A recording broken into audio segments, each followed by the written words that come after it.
Welcome to the first of 27 episode of the Moving Forward series for the 2021 MLS season. Now, before we get to it, I just want to quickly say that I'm going to try my best this season to pump out these Moving Forward series as quick as possible, because the last time when I did the Moving Forward series for the 2020 MLS season, that took longer than it needs to be, and it took almost a whole off season. And by the time I get to talk about the last team, which is the Columbus Crew, who were the defending MLS Cup champion in 2020, it was already in March. So I'm going to try my best. As soon as a team gets eliminated, whether it's in the regular season or in the playoffs, I'm going to try to pump out that video as quick as possible. But that being said, we start off the first episode of the Moving Forward series in the 2020 MLS season with FC Cincinnati. And I believe this is also the second consecutive year that I've started the Moving Forward series with FC Cincinnati, because I think this is also the second consecutive year that FC Cincinnati is the first team to be eliminated in MLS. And I actually forgot to mention that in my review on Sunday, where that loss against the Philadelphia Union officially confirmed the fate that FC Cincinnati will not make the playoffs again. And I'm pretty sure their fans already knew that, because when you look at the record, it's ugly. 4-8-16 right now with only 20 points so far this season. They scored 29 goals this season, which is one of the fewest in the league, and allow 54 goals, which tied for Toronto as the most goals conceded this season. And they have a goal differential of -25, which is the worst in MLS right now. They're currently dead last not only in the Eastern Conference, but also in the entire league, and look to try to complete a hat-trick, a wooden spoon, and potentially make record of becoming the first team to win 3 straight wooden spoon in league history. Now, top goal scorer for FC Cincinnati this season, Brenner actually is the top goal scorer for this season at 7 goals, but judging by how he's performing this season, it doesn't feel like the fact that he is actually performing very well. And we'll talk a little bit more about it once we get to this right side of the category, where we talk about the what went right, what went wrong, and moving forward. But for all that, we got Lucho Acosta with 6 goals, Alvaro Barrial with 3 goals, Harris Medunian with 3 goals, and Ronald Matarrita with 3 goals to finish off the top 5 goals scored for FC Cincinnati. The top assist leader, unsurprisingly, is Lucho Acosta with 9 assists, followed by Alvaro Barrial with 3 assists. Same with Ronald Matarrita with 3 assists. Then you got Isaac Tanga with 2 assists, and Jeff Cameron rounds up the top 5 with 2 assists for FC Cincinnati. So, what went right for FC Cincinnati? And normally when I do a Moving Forward series, especially this early, talk about team that just got eliminated in the playoffs, it can be a little bit tough to find what went right. And I kind of had to maybe go for a little bit of a reach and kind of gone with a little bit of a humor in terms of what went right for FC Cincinnati, because if you ask any Cincinnati fans, nothing has went right this season. It feels like they were stuck in that same pattern in 2020 and when they came to the league in 2019, where everything looks absolutely awful and they look like a punching bag in the league. But at least, they opened possibly the most beautiful stadium in MLS that will host the USA versus Mexico game in the World Cup qualifier. And, anytime when you have that big of a game, at least I guess they're proud that their stadium is able to host it. And by the way, I also checked tickets for that game, and my tickets are gonna be really expensive. And this is I don't want to kind of go through that talking point about why the U.S. men's national team is struggling in terms of the attendance, because of how much they kind of raise their ticket prices, even though they don't really need to. And I get this is USA versus Mexico. It is the biggest rivalry in our region, but there's really no need. The fact that when you look at some of the tickets prices, I think at minimum, the tickets were like around $200 and $300. That is just absolutely ridiculous. Like that's World Cup group stage, or not even World Cup group stage, but maybe even World Cup like quarterfinal or semifinal kind of ticket prices, and they're basically charging it for a game that is not even in the World Cup, and it's even in the qualifying stage. But anyway, not to get too deep into that rabbit hole, going back to what I said about the positive for FC Cincinnati, hey, at least they get to host that game, which is definitely a very prestige game to be hosted at their stadium.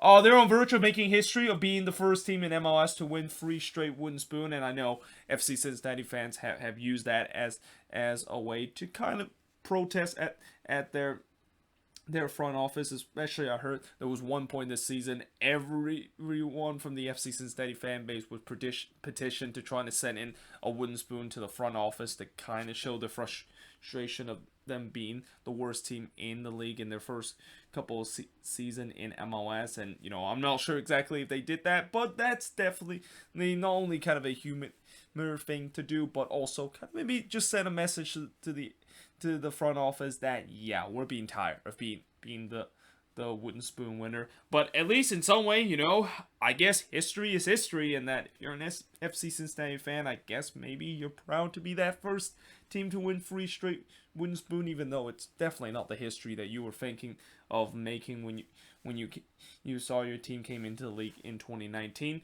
But now finally moving to the final part of what went right, and kind of now get it to the serious note of what actually went right with this team, is that they got a new GM from a successful team. And anytime when the only what went right is basically getting someone that you just recently hired, things have definitely gone terribly wrong. But for Cincinnati, there's definitely some bright future with the way that getting Chris Albright from the Union.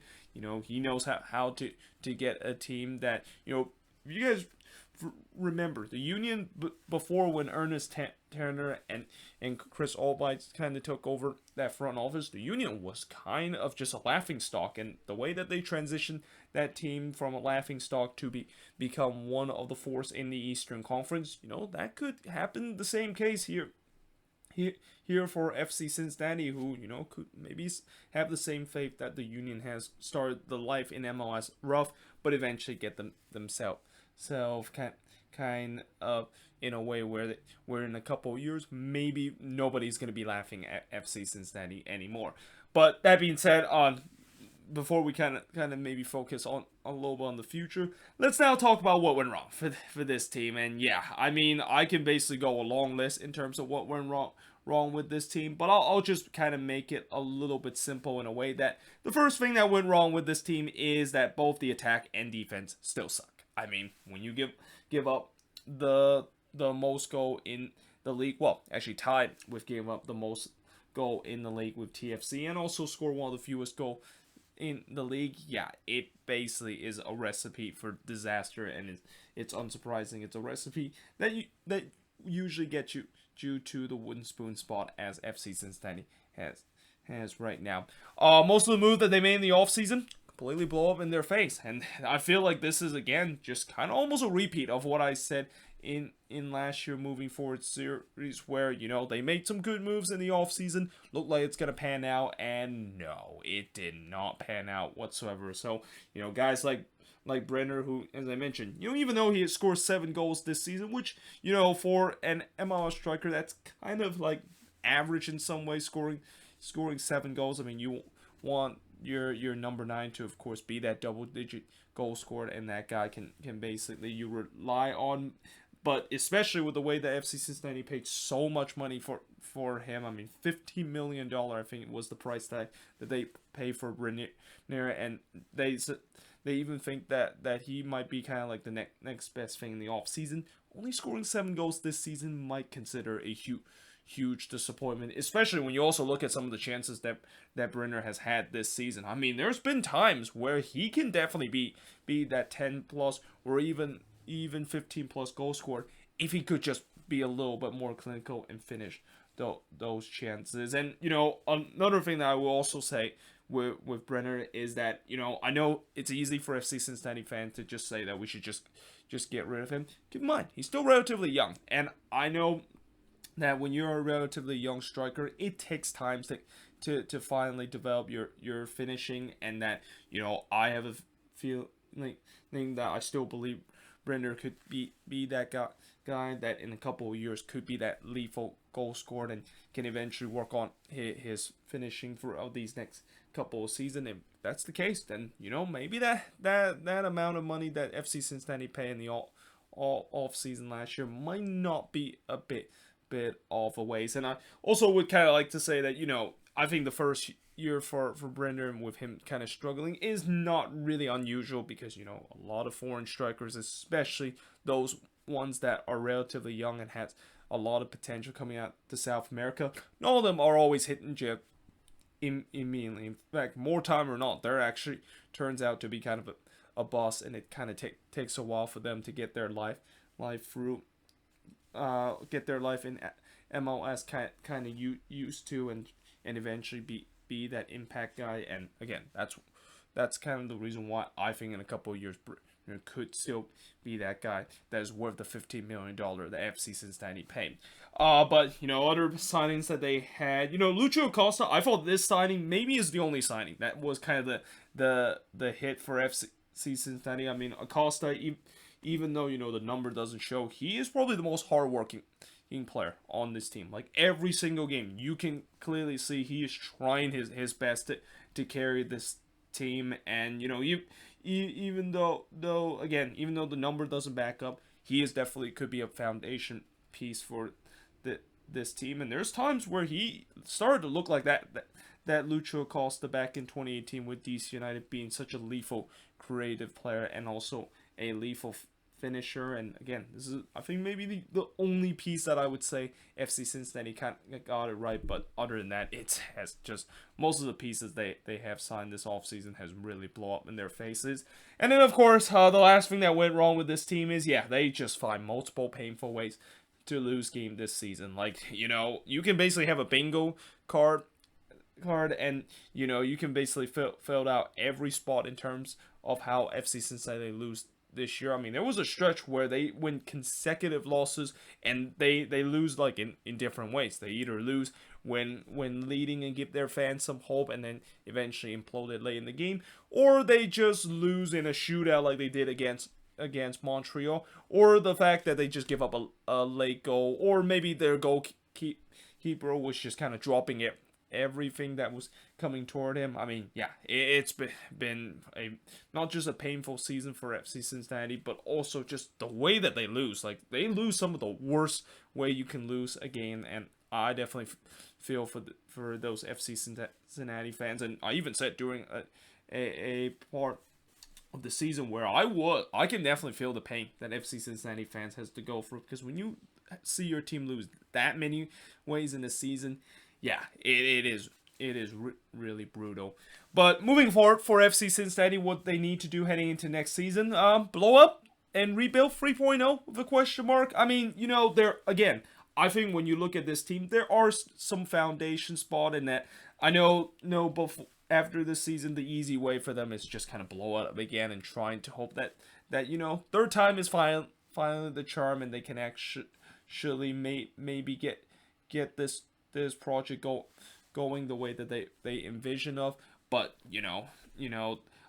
as I said, I think there are some good pieces in their team where they don't necessarily have to just completely drop a nuke on the team and just kind of start over again. But at the same time, they still have a lot of work to do. And that, when you look at what needs to change for this team, I mean, it's almost every part of the field, maybe besides the attack, where, like I said, I think Lucho Acosta is a good foundation piece in that number 10 position.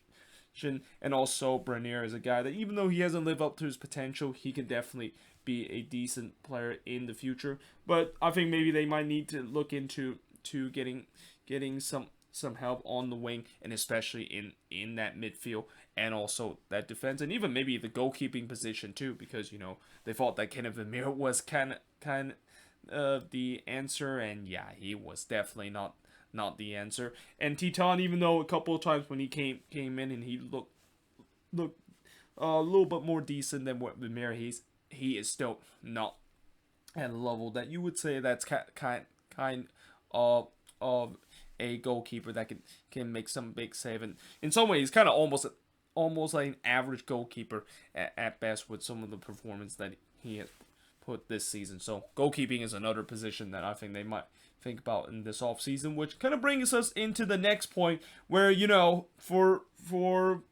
FC Cincinnati and now getting Chris Albright, it's going to be interesting to see what exactly his strategy is to kind of turn this team around. I mean, is he going to use the same strategy that the Union did, which is start to bring some talent through the academy and find some hidden gems? I mean, one of the reason why the Union has been such a great team isn't just because of the fact that they're bringing good talents through the academy. I mean, that's been beaten to death multiple times. But you also look at some of their players are kind of guys that, you know, you probably have never heard of him when the Union signs them, and they turns out to fit well when they play with this team in league. So I think that could potentially be a strategy that Chris Albright is gonna do, and especially the fact that there is potential that the Cincinnati Academy could do well, and that they could get some homegrown player to get more minutes in this team.